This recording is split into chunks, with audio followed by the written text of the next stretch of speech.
With the Range Rover mechanically sorted and finally on the road, I set out to find the next project for this channel.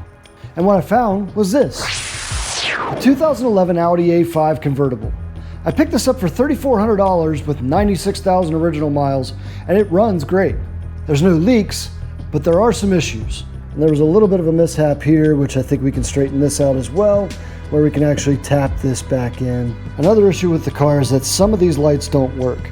And it's not because they're burned out, it's likely a problem with the BCM. Let's pop in here and take a look at Terminal 30, Junction 2. And in this video, we're gonna set out to fix some of these issues that are plaguing this car. So I'm gonna stop talking and we're gonna get right into it.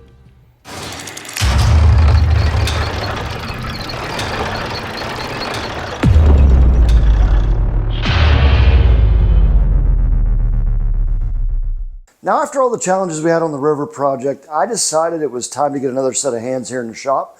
And since it's 2025, I decided what better person to help me than me. Ladies and gentlemen, I'd like you to meet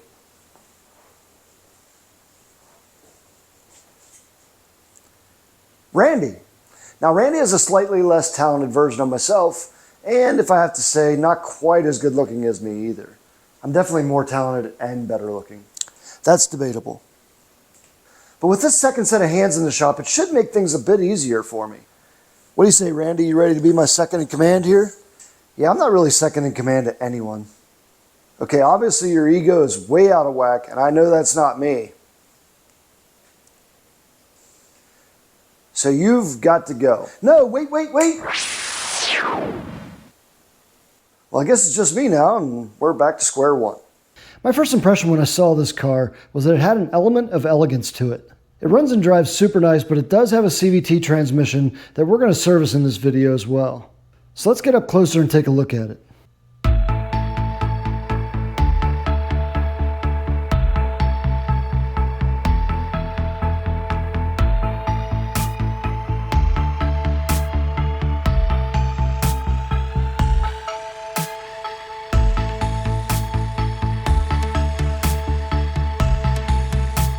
Let's take a look and talk about some of the flaws with the car. Starting in the front, we got some dents and deformation in the plastic grille. Not sure what we can do about that except replace this plastic grille, which we may or may not.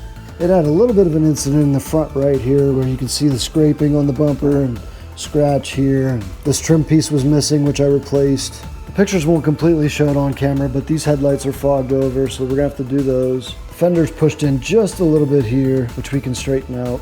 There was a little bit of a mishap here, which I think we can straighten this out as well, where we can actually tap this back in. Little bit of a ripple right here on the fender well. Some kind of something or other right here in the paint. We may be able to buff that out. I'm not sure if it's in the paint or in the clear coat.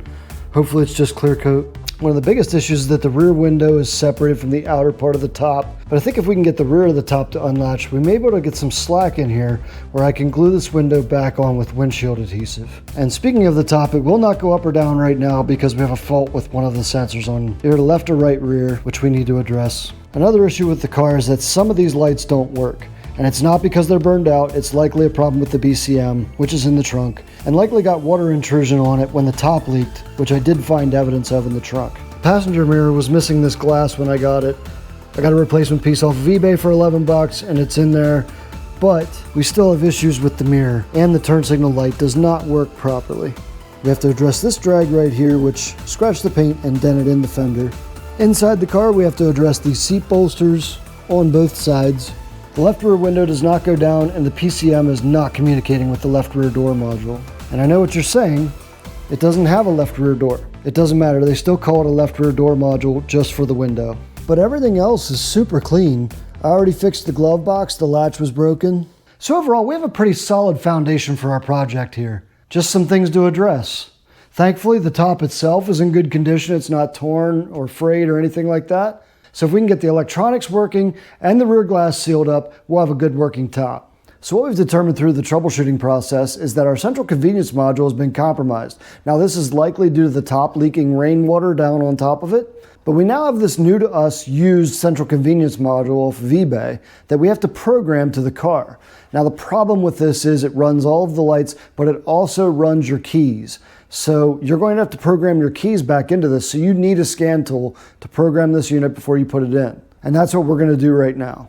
What we need to do first is read the information from our central convenience module. So we have an Audi. We're going to do a system selection, scroll down to our central convenience module, which is module 46. And there's our identification information. This is what we're going to need to code into our new module to get it to work.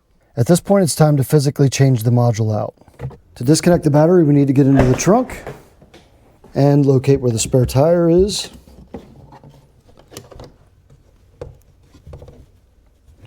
Well, isn't that handy? They put a little catch there to hold that. Audi thought of everything. We need to take our spare tire out.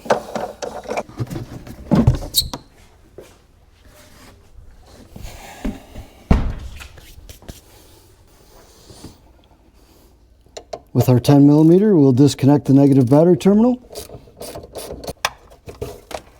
Put this out of our way. And now we need to get into this compartment here, so we need to pull this little handle here and take this down. Now our central convenience module is the one back here, so we need to take the nuts out that are around this. There's 3 of them, I believe, and they are all 10mm. So we got a nut there, a nut here, and there's one on top. It's going to be pretty much impossible to show you how to do that on camera, so I'll be back right after these messages. Show starts in 1 minute. And now, on with the show. Drive-in movies, anyone? You guys still have those? We have one nearby. We don't really go to it very often. I kind of wish we went more. Now that I have the Range Rover on the road, maybe we'll go more because it has a great cargo area in the back. But anyway, if you still have a drive-in movie theater near you, visit it and support it because they're going away by the minute. Public service announcement. So here are the 4,700 connectors that have to be undone from the central convenience module before you can get it out.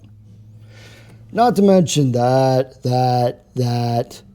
all of it. Okay, now with our new BCM connected, we can go back, hook up the negative battery terminal, then go into the car and start programming. I did the thing where I put my tool down a few minutes ago and I have no clue where it's at. Wait, I just found it. Let me show you why I misplace my tools all the time. That doesn't belong there. Not at all. Not even close.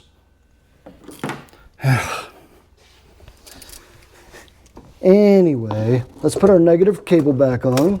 Lots of sparkies. Let's tighten her up. Now I just wanted to show you that the key will not work with that BCM not programmed. You can see nothing happens. Let's see if we can connect to that new central convenience module. Nope, not sure what I can do about that. We could try some lights, none of which will work because that BCM is not programmed to the car. Able to wake up the BCM enough just by opening the door. I don't know how long that'll last. Let's go into coding and long coding. Okay, we have our long code typed in there and we're gonna hit do it. Coding accepted. So I think now we should be able to turn some lights on.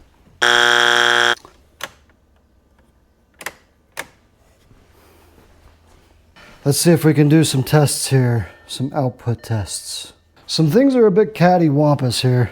Right backup lamp, yep. Left brake signal lamp 2, which is activating the backup light. Rear brake signal lamp 2. Bulb for side marker light. Bulb for license plate light, I've got none. All right, let's perform an auto scan, see what we get. Okay, you can see we still have plenty of faults here. Let's see what our central convenience module is coming up as. 42, 46. Still terminal 30, junction 2 has an open circuit. We're gonna clear all the DTCs. All the DTCs have been erased. So I took the cowling off here because apparently terminal 30, junction 2 is in here. But this is disgustingly full of leaves. So we need to vacuum them up quick. Let's pop in here and take a look at terminal 30, junction 2. Well, off the bat, I don't really see anything too concerning. I mean, there's a stick in there and some things. Let's clean that up and probe it with the multimeter, see what we got. All right, let's see what kind of voltage we have in here. Should have 12 volts, constant. Battery voltage. Battery voltage. Battery voltage, battery voltage. Everywhere in here, we have battery voltage. Well, we have constant battery voltage at terminal 30 junction 2, which is up under that cowling. Earlier, I replaced a 5 amp fuse that was labeled for terminal 30. So let's hook the scan tool back up, get VDS going, and see if we still have that code again.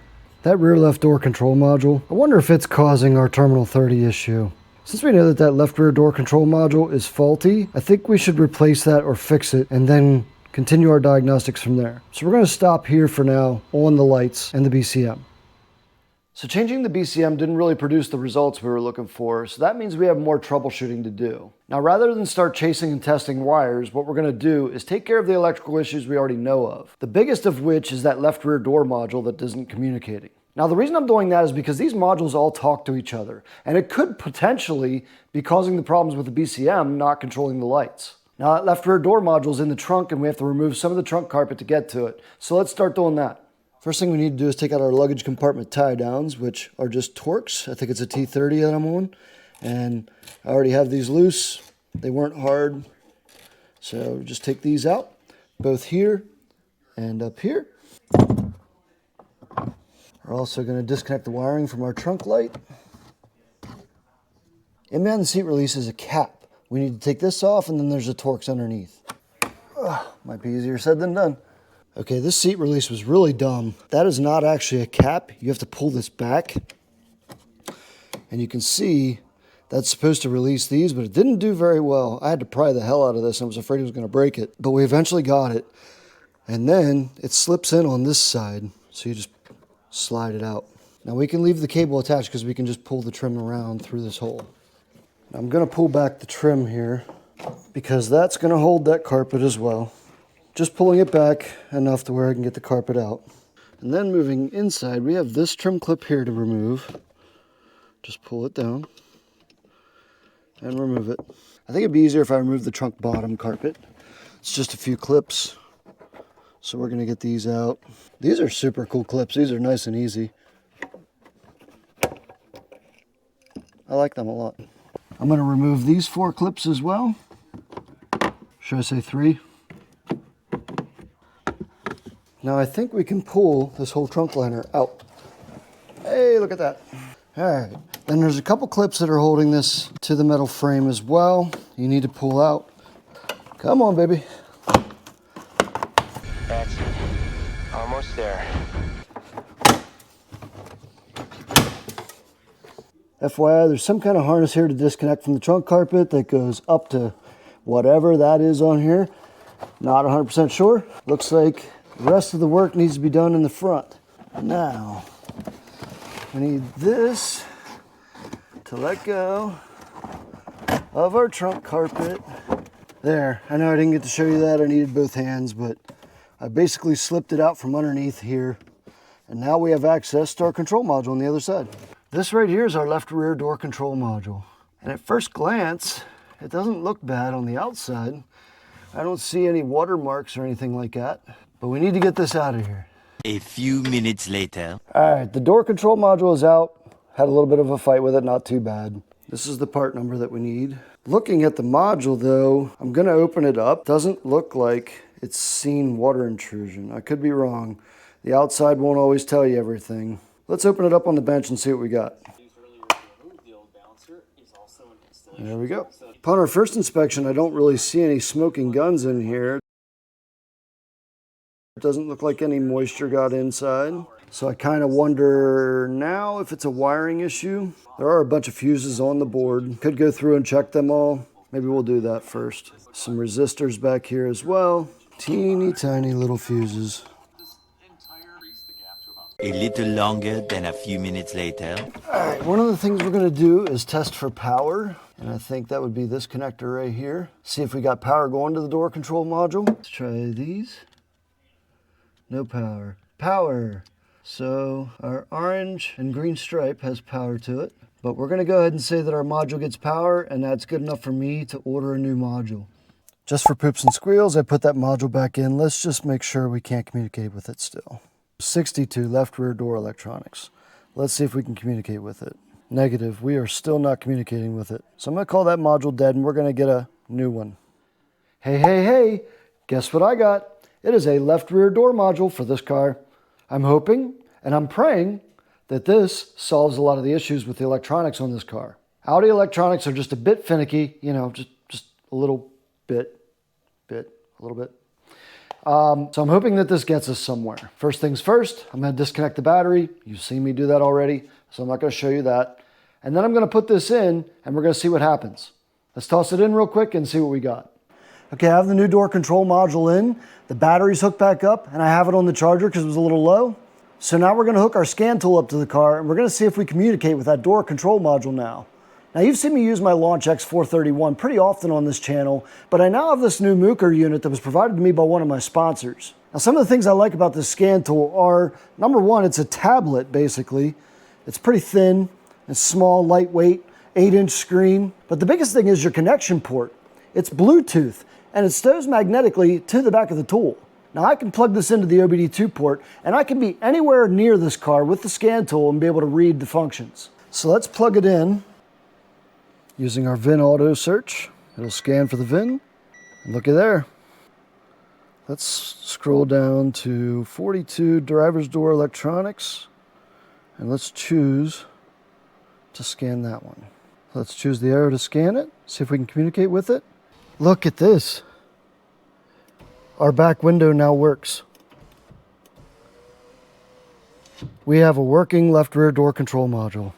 So what I want to do now is do a high-speed scan. I want to clear any DTCs that are in here and see if we get anywhere with our codes. Okay, I found 19 DTCs. We're going to clear DTCs. Came back as only 2 DTCs left. That 01330 I still believe is that terminal 30 junction 2. Now the cool thing with the Mookers, you can do an AI diagnosis or a Google search. Let's do a Google search for this code and see what comes up. Most common causes are a low voltage supply from a battery or charging system. We could just have this left over from a weak battery right now. Now, if you want to see more of what the Mooker can do, I did a full review on my channel, and I've linked that video in the description down below. Also, did I mention one of the biggest benefits of the Mooker is that it comes with lifetime updates? That'll save you hundreds, if not thousands of dollars over the life of your scan tool. Not to mention that every time you run a system scan, you can email it out to yourself or anyone else for that matter. And if you're not a mechanic, you can email it to your mechanic so they can take a look at it before you even bring the car to them if you have an issue. So what are you waiting for? Grab one of these Mookers today through the link.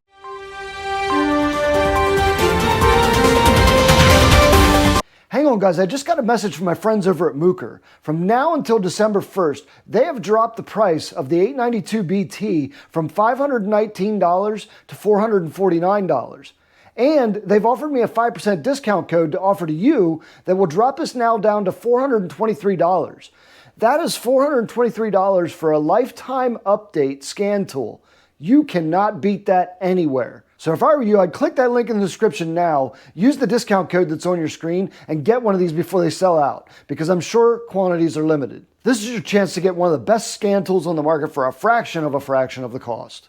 So after looking around doing a little bit of research, I found that a weak battery can cause some of the problems we're having. Because apparently the car will shut some systems down in the event of a weak battery to redirect power into charging the battery. Now when I put the old battery on the charger, it wasn't taking a charge real well. And looking at the date code on the battery, it was from October of 2018. The battery's 7 years old. So I went out and got a fabulous new Never Start battery. And it's so great because it's made of platinum. It says it right here, platinum. So there's no better battery for this car. It's the best battery in the world. Everybody's saying it. Wait, I lost my train of thought there for a second. What I meant to say is let's put this battery in the car and see what happens. Fingers crossed, hands together, eyes to the sky, praying for help.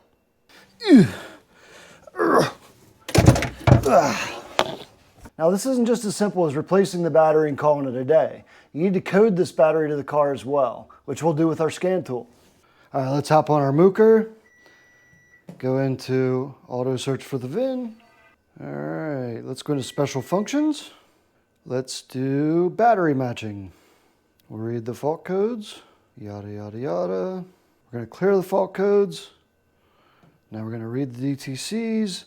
Looks like the infotainment data bus is still in single wire. Current battery parameter. We're gonna go to other battery manufacturer, configure new battery, selector input. Looks like EP2 maybe. And okay, we are going to just make up a battery part number. We're going to call it AGM-H794R. Sounds right. Let's try that. Bingo. The new battery serial number, 014. Let's try that. There we go. Battery matching succeeded. So that's done. All right, our new battery's in. Let's see what that does us. Yep, we still have all the light faults. Turning on our lights.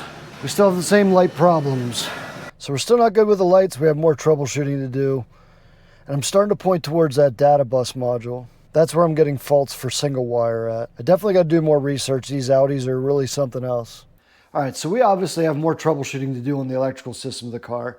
So we're going to move on to something we know we can take care of, and that's servicing the transmission on it. This car is a CVT transmission, and CVTs are known to not be the most reliable transmissions in the world. And I believe this one's supposed to be serviced somewhere between 30 and 60,000 miles, which I'm sure it has not been done in a long time. So anyway, we're going to take care of that now. I need to get the car up in the air so we can drain the transmission. Okay, first things first, we're going to take the drain plug out of the transmission, T55 Torx. Now there's a pipe we have to remove. All right, we need to take out the hold down bolt for our transmission lines into the filter. There we go. All right, the bolt is out. Now we got to take our transmission lines out of the filter. Just going to bend these out of our way just a little bit.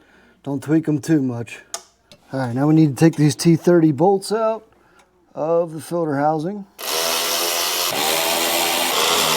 Yay! Coming out. Yay! So we fill this transmission from the bottom. We need to put our level plug back in. Push that back up into place. And then I have this adapter piece that we bought to fill from the bottom, because everyone knows Audi and Volkswagen transmissions fill from the bottom up. Now it calls for 6 liters at first, which is 6.3 quarts, and that's what we're going to put in right now. One eternity later. All right, we have about 6.34 liters in here. I'm going to take the fill plug out and put the drain plug in its place.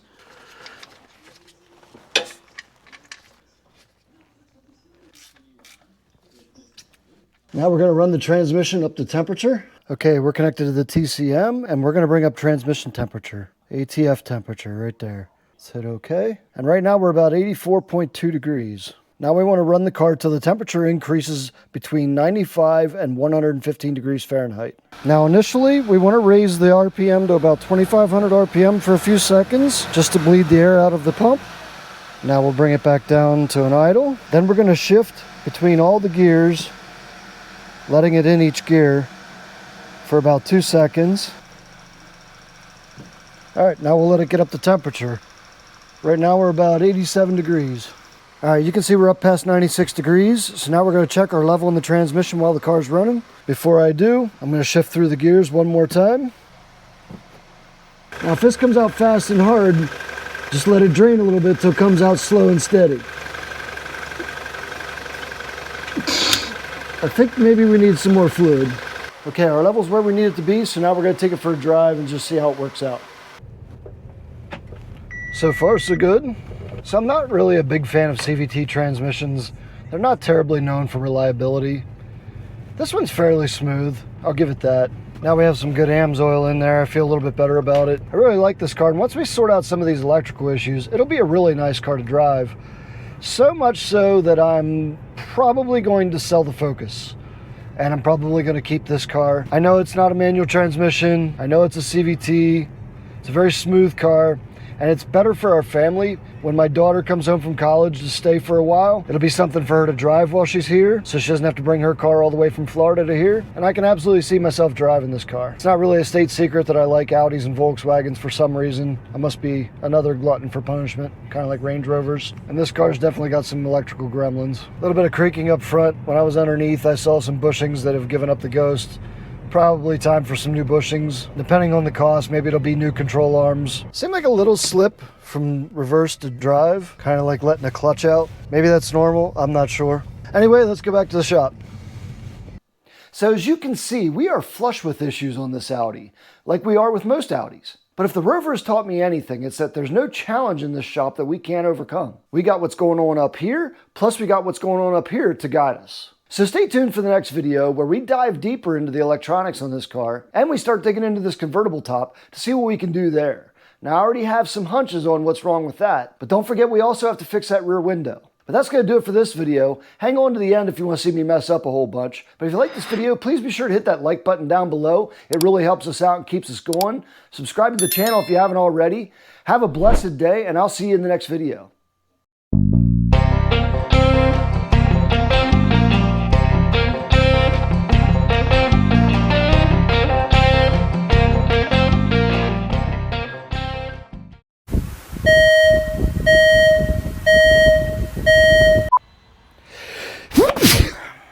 Now after the